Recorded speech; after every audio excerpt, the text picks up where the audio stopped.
अस्सलाम वालेकुम guys, welcome back to my channel. आज हम लेकर आए हैं आपके लिए बड़े की कोफ्ते की रेसिपी, जो खाने में बहुत ही ज़्यादा मज़ेदार है।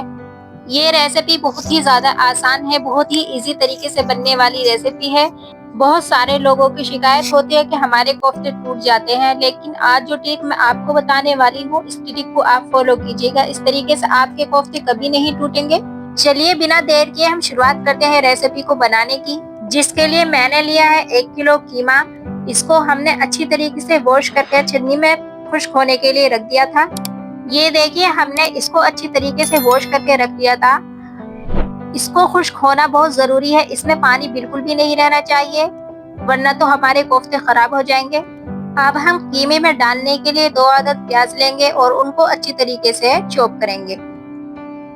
इसके बाद 4 से 5 हरी मिर्च लेंगे और उनको भी अच्छी तरीके से चॉप कर लेंगे।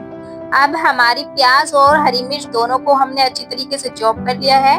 चलिए अब हम कीमा तैयार करेंगे। सबसे पहले हम वो प्याज डालेंगे जो हमने चॉप करी है। प्याज को हम बारीक बारीक ही चॉप करेंगे, मोटी प्याज नहीं रखेंगे। मोटी प्याज रखने से कोफ्ते अक्सर फट जाते हैं। फिर इसमें बारीक चॉप की हुई हरी मिर्च डालेंगे।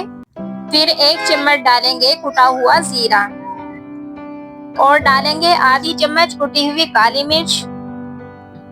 1 चम्मच डालेंगे पिसा हुआ सूखा धनिया और 1/4 चम्मच डालेंगे हल्दी। और फिर डालेंगे 1 चम्मच लाल मिर्च पाउडर। फिर डालेंगे 1 चम्मच पिसा हुआ नमक। 2 चम्मच डालेंगे अदरक लहसुन का पेस्ट और डालेंगे कुछ कटा हुआ हरा धनिया। हरे धनिया को बारीक बारीक चॉप करके डालेंगे और उसके बाद डालेंगे 1 चम्मच चिल्ली फ्लेक्स। मसाले हमने तकरीबन सभी डाल ही दिए हैं। चलिए अब इसमें डालते हैं 3 से 4 चम्मच बेसन। बेसन को हल्की आंच पे 1 से 2 मिनट के लिए भूनेंगे और उसके बाद हम इसमें डालेंगे। कोफ्तों के अंदर चिकनाई का होना जरूरी है, वरना कोफ्ते रूखे रूखे होते हैं और फट भी जाते हैं। इसीलिए हम इसमें डालेंगे तकरीबन 3 से 4 चम्मच घी। सभी चीजें हमने कीमे में डाल दी हैं। चलिए अब इनकी अच्छी तरीके से मिक्सिंग कर लेते हैं। तकरीबन हमें 4 से 5 मिनट लगेंगे मिक्सिंग करने में। जिस तरीके से हम आटा गूंथते हैं, इस तरीके से हम इसकी मिक्सिंग करेंगे। बहुत अच्छी तरीके से करनी है, इस तरीके से हमारे कोफ्ते बहुत अच्छे बनते हैं। तकरीबन 5 मिनट के करीब हमने इसकी मिक्सिंग की है। अब हम इसके कोफ्ते बनाएंगे। एक पोर्शन लेंगे और उसके गोल गोल कोफ्ते बनाएंगे। हाथ पे थोड़ा तेल लगा लेंगे या घी लगा लेंगे।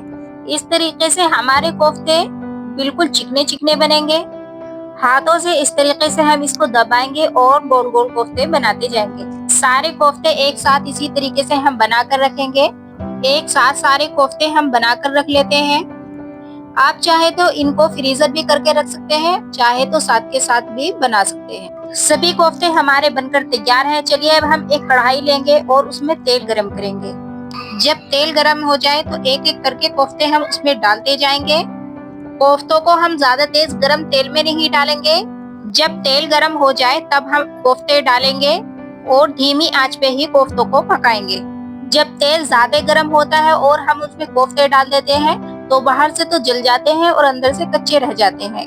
हमारा जितना कीमा है उसमें 18 से 20 कोफ्ते बनेंगे। अगर हम साइज छोटा रखेंगे कोफ्तों का तो ज्यादा भी बन जाएंगे। चलिए हमारे कोफ्तों का कलर चेंज हो गया है। अब ये अच्छी तरीके से पक गए हैं, बाहर से भी और अंदर से भी। अब हम इनको निकाल लेते हैं इनका तेल खुश्क करके। अब हम कोफ्तों को बनाने के लिए ग्रेवी तैयार करते हैं। बचे हुए तेल में हम अपनी प्याज को तल लेंगे। प्याज हमने तकरीबन 4 से 5 ली है। उसके बाद 3 से 4 हम टमाटर काट के डाल देंगे। प्याज और टमाटर को अच्छी तरीके से पकाएंगे। जब टमाटर सॉफ्ट हो जाए तब हम इसमें डालेंगे कुछ मसाले। सबसे पहले डालेंगे इसमें 1/4 चम्मच हल्दी और 1 चम्मच डालेंगे लाल मिर्च पाउडर। 2 चम्मच डालेंगे अदरक लहसुन का पेस्ट। अगर आपके पास अदरक का पेस्ट अलग है और लहसुन का पेस्ट अलग है तो 1 चम्मच करके दोनों को डालिएगा। इसको हम 2 से 3 मिनट के लिए पकाएंगे और पकाने के बाद एक बर्तन में निकाल के इसको ठंडा करने के लिए रख देंगे। ठंडा करके इसको मिक्सी के जार में डालेंगे और उसमें थोड़ा पानी डालेंगे। पानी डालने के बाद इसको पीस लेंगे। जो हमारा बचा हुआ तेल था उसमें ही हम प्योरी को डालेंगे और उसको पका लेंगे। अब हम इसमें डालेंगे कुछ मसाले। 2 चम्मच डालेंगे धनिया पाउडर, 1 चम्मच डालेंगे कुटा हुआ जीरा, आधी चम्मच डालेंगे कुटी हुई काली मिर्च। इन सब चीजों को अच्छी तरीके से मिक्स कर लेंगे और इसको चला के पकाएंगे। जो शुरू में हमने हरी मिर्चों को चॉप किया था उसमें से हमने 2 चम्मच बचा ली थी। अब बचाई हुई हरी मिर्चों को भी इसमें डाल देंगे। अब इसमें डालेंगे 1 चम्मच पिसा हुआ नमक। चलिए अब हम इसको 2 मिनट के लिए चलाकर अच्छी तरीके से पका लेते हैं। जब हमारा मसाला भुन जाए अच्छी तरीके से, फिर उसमें हम पानी का इस्तेमाल करेंगे ग्रेवी बनाने के लिए। हमने ग्रेवी बनाने के लिए 1 गिलास पानी का इस्तेमाल किया है। आप चाहे तो कम ज्यादा भी कर सकते हैं। अगर आपको ज्यादा पतली रखनी है ग्रेवी तो आप अपने हिसाब से पानी डाल लीजिएगा।